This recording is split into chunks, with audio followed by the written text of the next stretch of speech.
ഇന്ദ്രൻ വന്നു, ആഹാരം കഴിക്ക്.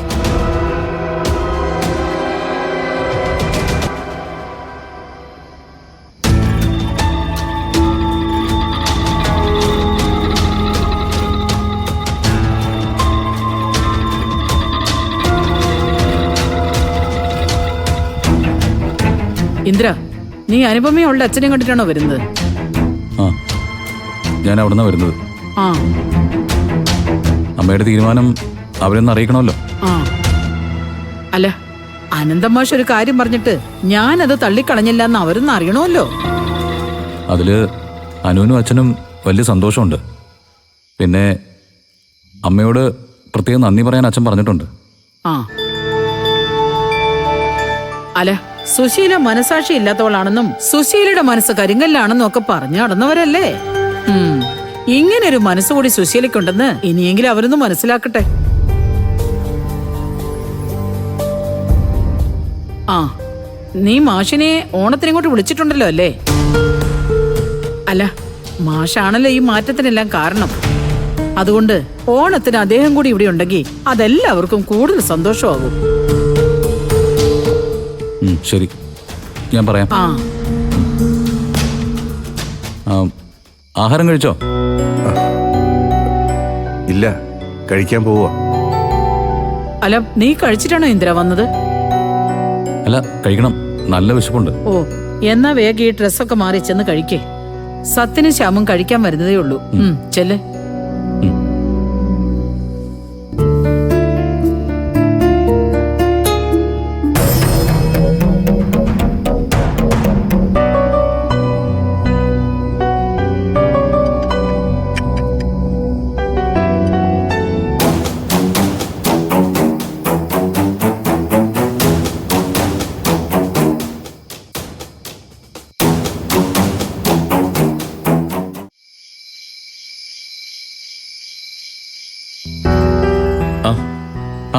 നിങ്ങൾ കഴിച്ചു തുടങ്ങിയോ? ആ, എന്തിനാ ഇരിക്കും, ഞങ്ങൾ തുടങ്ങിയുള്ളൂ. പ്രതിഭേ, ഇന്ദിരേട്ടൻ കഴിക്കായിരുന്നു. വരുന്നു.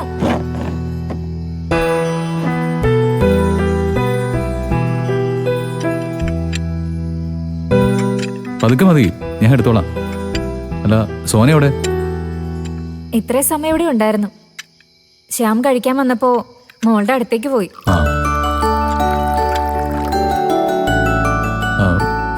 പുള്ളിക്കാരന് ആഹാരം കൊടുത്തത് അമ്മയാണോ? ആ, അതെ ഇന്ദ്രേട്ടാ, അമ്മ ഇവിടുന്ന് എടുത്തോണ്ട് പോയത്. അദ്ദേഹത്തിന് ഇവിടെ ഇരുന്ന് കഴിക്കായിരുന്നു. നാളെ മുതല് അമ്മ തന്നെ അത് പറയും. പോക്ക് കണ്ടിട്ട് അങ്ങനെ തോന്നുന്നത്. ഓണം വരെയല്ലേ സത്യ, അതുവരെ ആ മനുഷ്യൻ ജീവിതം ഒന്ന് ആസ്വദിക്കട്ടെ.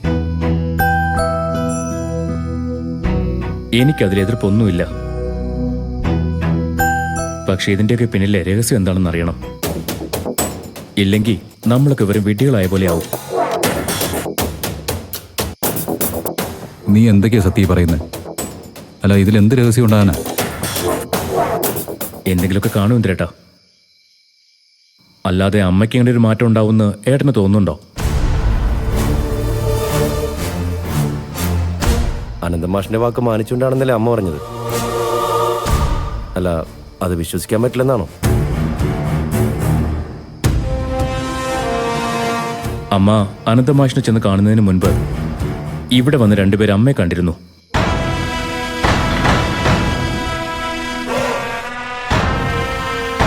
അമ്മ ആരാ വന്ന് കണ്ടത്? അല്ല, ഇതുമായിട്ട് അതിനെന്താ ബന്ധം? അതൊന്നും അറിയില്ല. അതാരാണെന്നും അവർക്കിതിൽ എന്തെങ്കിലും ബന്ധമുണ്ടോയെന്നും നമ്മൾ അന്വേഷിക്കണം. അവരാരാണെന്ന് ഏട്ടൻ അമ്മയോട് ചോദിക്കണം. സോനയും ആ സമയത്ത് ഇവിടെ ഉണ്ടായിരുന്നു. അവളോട് ശ്യാമനും ചോദിക്കാം. പ്രതിഭ ചോദിച്ചപ്പോ വ്യക്തമായൊരു മറുപടി സോന കൊടുത്തില്ല. ഇന്ദ്രേട്ടാ, ഞാൻ സത്യേട്ടനോട് എന്തൊക്കെ പറഞ്ഞു കൊടുത്തു എന്ന് തോന്നല്ലേ? ഇവിടെ കണ്ട കാര്യം ഞാൻ സത്യേട്ടനെ അറിയിച്ചെന്നേ ഉള്ളൂ. അതൊന്നും കുഴപ്പമില്ല പ്രതിഭ, നീ സത്യനോട് എല്ലാം പറയണം. പക്ഷേ നമ്മൾ അതിൻ്റെ പിറകെ പോകേണ്ട കാര്യമില്ല സത്യം. കാരണം അമ്മയിൽ ഇതുവരെ കാണാത്തൊരു നന്മയാണ് നമ്മളിപ്പോൾ കാണുന്നത്. ഇത് എന്തിൻ്റെ പേരിലായാലും അമ്മയെ നമ്മൾ പ്രോത്സാഹിപ്പിക്കുകയാണ് വേണ്ടത്. അല്ലാതെ സംശയദൃഷ്ടിയോടെ നോക്കി നിരുത്സാഹപ്പെടുത്തുകയല്ല വേണ്ടത്. അത് ശരിയാ സത്യ. അമ്മ ഇത് എവിടം വരെ കൊണ്ടുപോകുന്നു നമുക്ക് നോക്കാം. അതുവരെ സംശയിക്കേണ്ട കാര്യമില്ല. സത്യ, ശരിക്കും പറഞ്ഞ അമ്മയുടെ ഈ പാറ്റത്തിൽ നമുക്കൊരു സമാധാനം തോന്നുന്നില്ലേ? അല്ലെങ്കിൽ വീട്ടിലിരിക്കുന്ന സമയത്ത് വല്ലാത്തൊരു ടെൻഷനായിരിക്കും മനസ്സിൽ.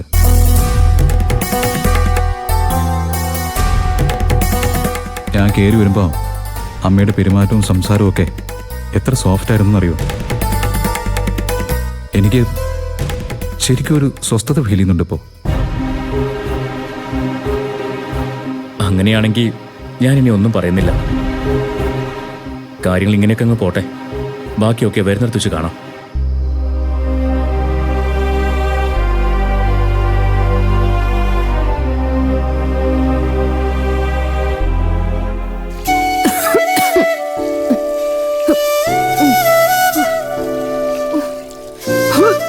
അമ്പിളി, മതി. നിന്റെ തോന്നലായിരിക്കും ഇത്. നീ ഓവർ സ്ട്രെയിൻ എടുക്കല്ലേ. ഞാനേ കുടിക്കാൻ കുറച്ച് വെള്ളം എടുക്കാം.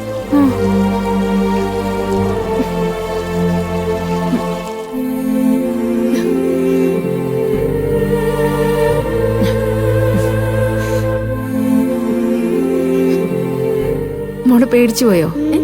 പേടിക്കണ്ട കേട്ടോ, അമ്മയ്ക്ക് കുഴപ്പമൊന്നുമില്ല. കുഞ്ഞുവാവക്ക് വല്ലതും പറ്റുമോ അമ്മേ?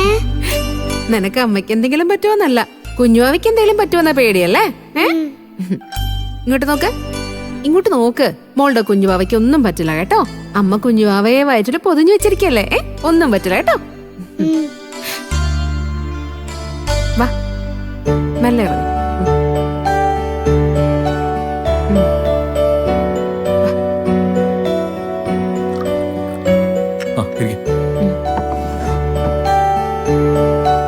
കുറച്ച് ചൂടുവെള്ളം കുടിച്ചോ.